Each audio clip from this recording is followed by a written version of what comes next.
So let's get to it, gentlemen. Should the U.S. intervene in Israeli policy? As always, we begin with our quick fire round, 30 seconds each to lay out your initial stance on the matter, and we'll pick up the conversation from there. So, Dr. Oren, please take the lead. Your 30 seconds are on. Well, let's first say at the bit that Tony Blinken walked back his initial comments about the proposed reform in the judicial system here. Both he and Jake Sullivan came to this country, Jake Sullivan, the National Security Advisor, saying that Israel has to be cautious about advancing these reforms because the common democratic values between the United States and Israel are one of the primary bases of our alliance. And there are people in the United States who are very concerned whether Israel will remain democratic. Today, Anthony Blinken made a point of saying that the United States, that this was an internal Israeli affair and the United States had no intention of intervening. I think that America does have a right to express its opinion and to express its concern because this is a very pro-Israel administration that is facing a progressive wing of the Democratic Party, which is highly critical of their pro-Israel position. Okay, Dr. Oren, thank you for that. Joel Rubin, your take? Well, it's great to be with you and with this wonderful panel. Clearly, the United States is Israel's best friend, has Israel's best interest at heart. And when we talk about democracy as the United States government, we talk about democracy with many countries. And right now, Israelis in Tel Aviv, just a couple of weeks ago, are demanding that their democracy be preserved. So it would be a dereliction of duty for the United States to not be discussing this with the Israeli government. The Israeli government is proposing reforms that even its president is trying to negotiate into a different direction. So it's more than appropriate for a friend to talk to a friend. And certainly when it comes to democracy and shared values, that is at the highest level of importance between our two countries. Last but not least, Amir Whiteman, the floor is yours.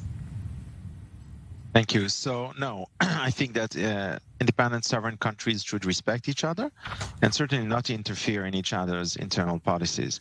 Now, of course, if Israel's democracy was really in danger, then I think it would be fair for the U.S. to say something. But the reality, of course, is that we're absolutely not talking about any real danger. This is all ludicrous. The reform will actually strengthen Israel's democracy, not weaken it. And therefore, it is entirely inappropriate for the U.S. or for any other country, for that matter, to intervene in this matter. Okay, and on that note, gentlemen, we also asked I-24 News viewers and followers on Twitter what do they think, and 44% said yes to American intervention, so to speak, in Israeli policy. 56 saying no way, Jose. And on that note, let's please feel free to interact with one another. And let me begin by talking about the how and not necessarily the what. Is the U.S. pushing Netanyahu up against a wall here? Was Blinken right to put Netanyahu on the spot publicly, dirty laundry, etc., Dr. Oren?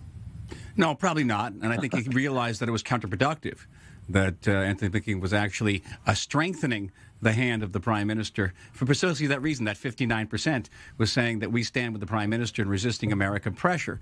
And for that reason, he walked it back. Anthony Blinken walked it back. But I think behind the scenes, I think it's fair for the Secretary of State or the National Security Advisor to say to the prime minister, listen, we're facing rising criticism within our own party because we haven't reopened the American consulate in East Jerusalem. We haven't really condemned Jewish building in Judea and Samaria. We haven't advanced the peace process. Help us to help you. We want to cooperate with you on crucial issues like Iran.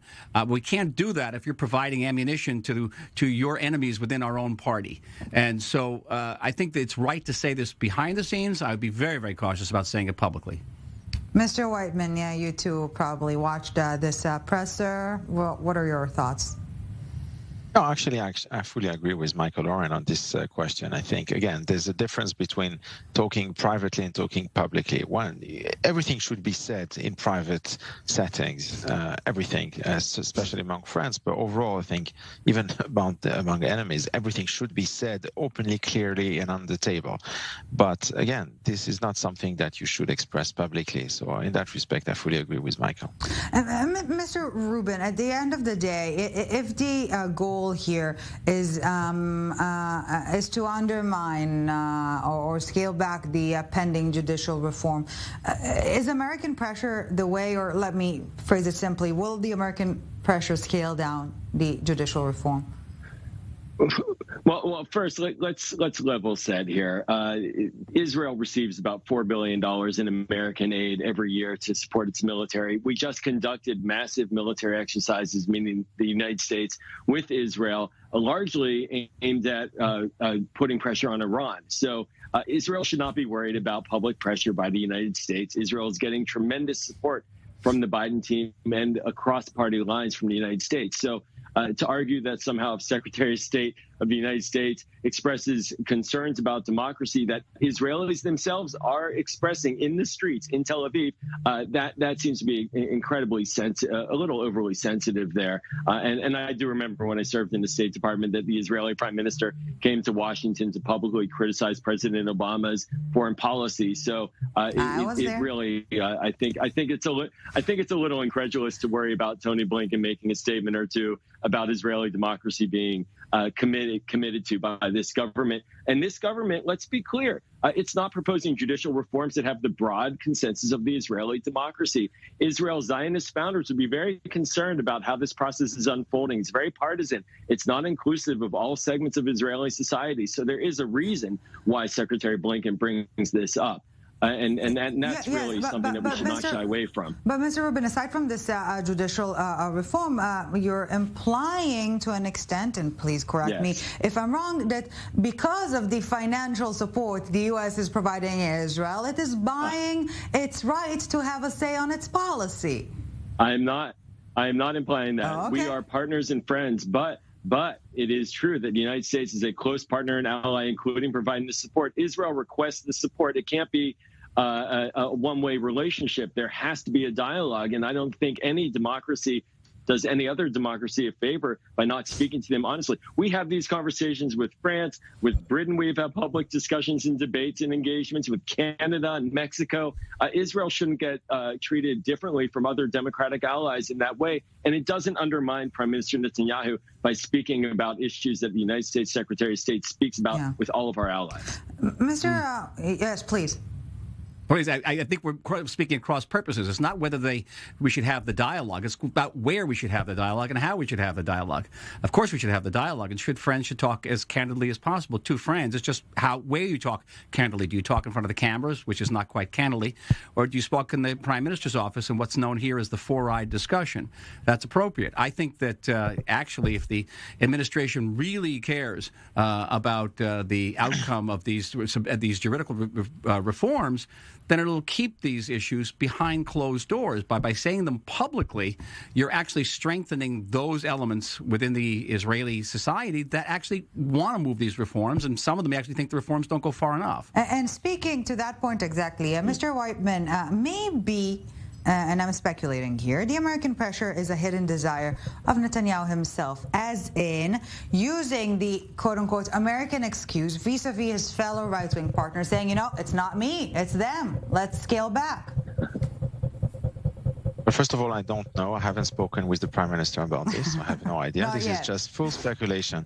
One thing I would like to just react on what was said just before. I was very precise when I said at the beginning that countries should not interfere in other countries' internal affairs. Now, when Netanyahu at the time went as the Prime Minister to the Congress, he did not criticize America's welfare policies, for instance. He specifically criticized U.S. foreign policy dealing with Iran. So this is a very different matter. So it's one thing for America. It's one thing for America. He did it in the American Congress. No, you're not going to get a pass. He went to the American Congress. He came to Washington, D.C. It was very direct. He came to American, but he did not criticize America's internal policies. He went there because he wanted to speak about the foreign policy issue for a U.S. audience. Yes, but this is not the same. You are being a bit disingenuous, or you don't understand the difference between foreign policy and internal policy. This is not a foreign. I'm sorry. Let me finish my sentence. You are not talking here about a foreign policy issue. It's one thing for America to express concerns, for instance, about the Israel settlements policy, which is one thing. It's another thing to talk about legal internal issues which have to do with Israel's constitutional. That's not true. That's not accurate. The Supreme Court of Israel does have jurisdiction over the Palestinians. And the Palestinians, if they bring cases to the Supreme Court out of concern about how they're being treated by Israeli officials or forces, they go to the Supreme Court. And that makes it an international issue. And when the Supreme Court steps in on behalf of Palestinians, that makes it a concern. Okay, so in that respect, what essentially you were saying is that all Israeli international issues are becoming an international issue. This is taking this way too far. This is not legitimate. This is not a legitimate. This is not a legitimate point of view in terms of international relations. This is not how countries should behave to each other. I understand that some people in America have this imperialistic urge of micromanaging other countries. This is not how these things should be done.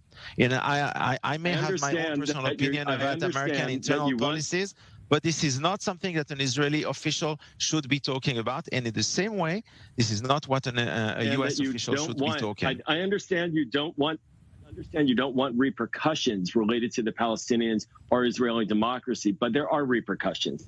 We're seeing Tel Avivis by 100,000 protesting these alleged reforms. This is an internal Israeli issue. This is an internal Israeli issue. Excuse me. You know what they're chanting? We don't want to become Iran.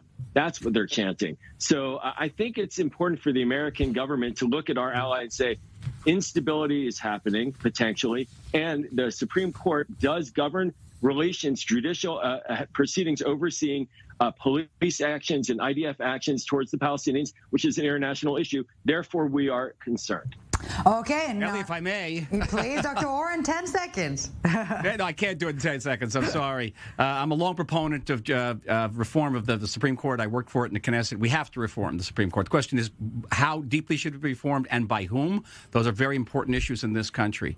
I also opposed Benjamin Netanyahu's speech to the joint session of Congress, but I very much agreed with the fact that he had to give a speech, and the issue was not the American political system. It was an existential threat to the state of Israel. Well, if anyone can do it, it's you, Dr. Oren. On that note, a quick break, but we have so much more to unpack, so do not go anywhere. We're back with the summit in a bit.